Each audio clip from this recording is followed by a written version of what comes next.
Bom dia, meu amigo pisciano e pisciana. Pisciano, deixa eu te falar uma coisa para você, tá?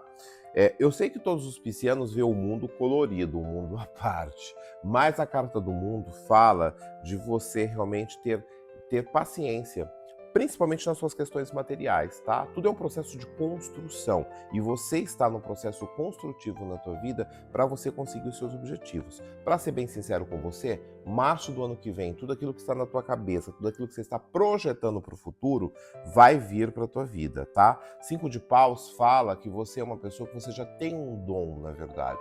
Você só está aprimorando o dom que você já tem. E você precisa ter essa paciência para você conseguir os seus objetivos.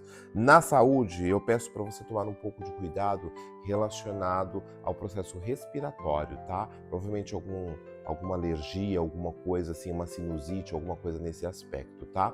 Uma excelente semana para você. Axé de Pai.